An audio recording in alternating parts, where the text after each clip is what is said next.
that time of year. Yeah. Okay, so back for another episode of Doc Talk. I don't know what we officially call it, but It is Doc Talk. It's Doc Talk. Yep. Yes. Perfect.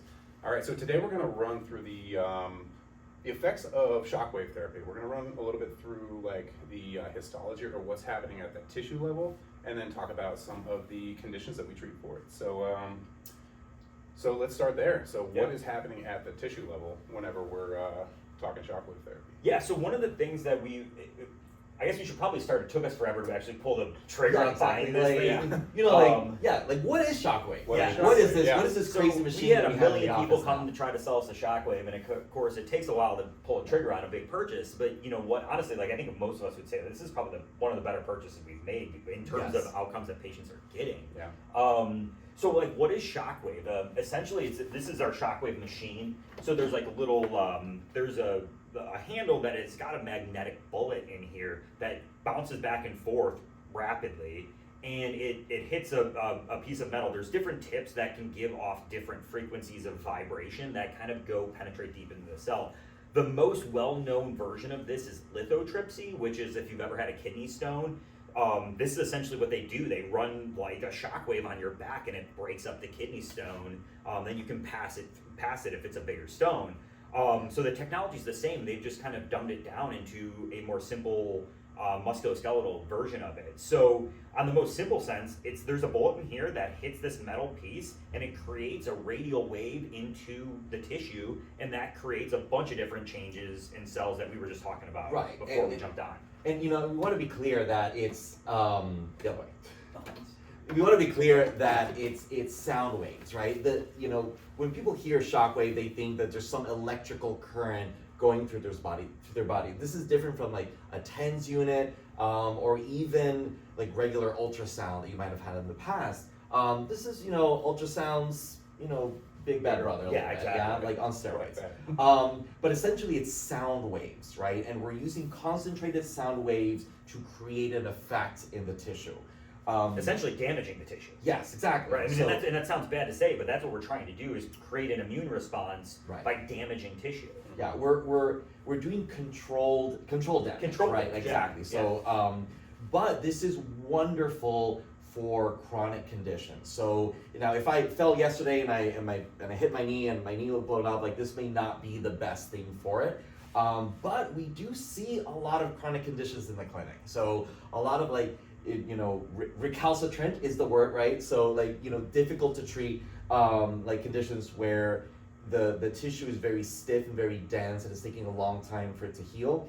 So we use this to break it up quickly. So wonderful for breaking up scar tissue, for breaking up adhesive tissue. That's connective tissue that's been stuck together for way too long that is not allowing free movement of the tissues underneath, right? So we have that. We also have increase in growth factors. So what that means is that we're increasing the amount of blood vessels that are formed in an area. More blood vessels means more blood, more oxygen, more nutrients, more cells that are being delivered to an area to improve healing. Right. So, and that's I think the biggest thing is we're wanting to control inflammation. We're wanting to use it to accelerate healing.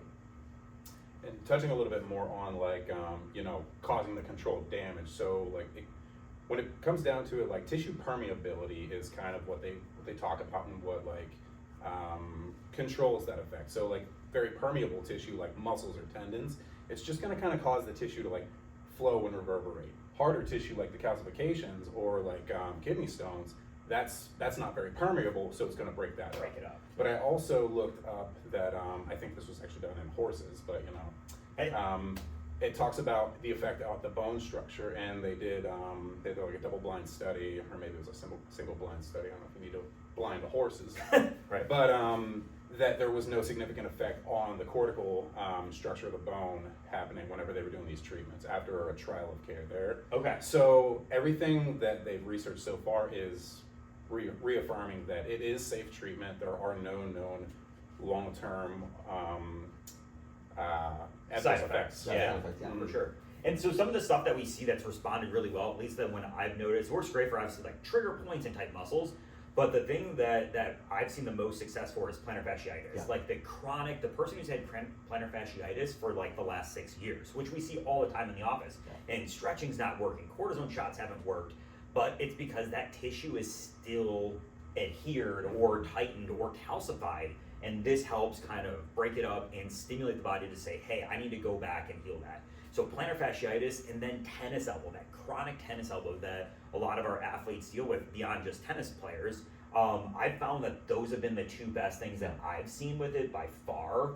Not that it doesn't work for like the low back and the neck stuff, but I mean, I think those two have been, grand slams Right. for adding that into our care for lateral epicondylitis and plantar fasciitis. I mean, the system is amazing. Like we've been able to even use it for like the jaw, like TMJ. Now, yeah. obviously, we changed the tips, and so different tip will provide a different amount of intensity. So we have a tungsten tip for like really thick, dense areas. So say like the glute, the thighs, or maybe even the low back.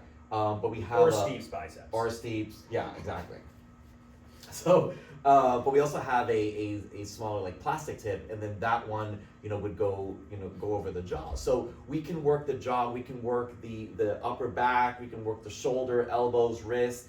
We've even done thumbs. Yeah, with this you were saying that the other day. And so, but we also low back. We've done like hips, we've done glutes, we've done Jumper's knee was another really Yeah. good one I had the other day. It responded nicely. So I mean, and this is generally a treatment done on adults. However, there have been studies where this has been shown to help with Osgood-Schlatter's. Yeah, Right. exactly. So for those of you that don't know, young athletes that are still growing, but they're also in high level, high impact sports. So soccer, for example, or basketball would be a great one, where their quadricep muscle is contracting so hard that it's yanking on this part of the bone right here called the tibial tuberosity. So that's yanking it over and over and over again. While this is still growing and that tendon is pulling, that starts creating some small irritation, some small breaking up of that tendon. The area becomes irritated and becomes calcified. And you might have seen, some athletes where this bone kind of sticks out a little bit more. So this is actually wonderful treatment for that, where we break up some of that calcification in that the ligament between the patella and the tibial tuberosity. and just help with pain relief and Yeah. Mhm. Yeah, one of the I don't know what have you noticed, what are like the first effects, right, when you see when someone gets like Shockwave? First effects I'm seeing are, I'd say 8 to 9 times out of 10, I'm seeing an immediate increase in tissue range of motion, joint range Right. of motion. Yeah, I agree. Because it's doing what we want it to. It's breaking up that tissue and allowing for more room to move. And actually, I think where I'm seeing the most improvements is the shockwave therapy alone is great. But following that up with some type of like active range of motion or tissue loading, Right. once you cause that inflammatory effect and get the tissue more pliable, it's really important to follow up with that movement that you're trying to Yeah. improve Yeah. upon, that Yeah. joint function that we're trying to improve. So typical treatment plan type stuff, people ask like, well, how long do I do it? Well, some of the literature that we're seeing is saying that every 3 days, every 4 days, you do the treatment, and that just helps keep the breaking down process happening, but also stimulating more of the healing response as well. So we're breaking down and rebuilding. 2 or 3 weeks between treatments, we're not seeing as well results as we do when we're kind of stacking them. And honestly, probably 6 or 8 visits is kind of the happy area for when we're starting to see the best results with this. And they're only 2.5, 3-minute treatments total. Like to book an appointment with us to do this, we book 15 minutes, but we don't ever really need the full 15 minutes to do the treatment. It's pretty quick. And I guess we should probably tell them it's not the most comfortable thing in the world, but it also Yeah. doesn't hurt, right? Like, Yeah. so Right, it's not exactly. painful. It's Mhm. just like any other type of soft tissue work. It's uncomfortable, but that's what we need to create an immune response, right? So Right, and it's generally like you're in control of the amount of intensity, because we want to keep it at a 5 or 6 out of 10 as far as discomfort. Right. And so that's your decision, right? So if you feel like, right, that's pretty intense, we'll keep it there, right? We've had patients where like, hey, like you can keep cranking it up and you don't feel it as much, right? Then we can, up the intensity of it. But everything is, we grade the intensity with this thing. We usually start low, comfortable, work our way up, to get to the level that we know will cause healing and that good inflammation that we're looking for. Right. Yeah. So if any of our patients want to come in and try this, we kind of do a complimentary first visit. So if you guys want to come try it, let us know. You can book it on the website, give us a call, shoot us a text, and love for you to give some feedback on it. Because again, most of our patients so far have had great luck with it, and it's been a great adjunct to care for us across the board. So Yeah. we'll see you next week.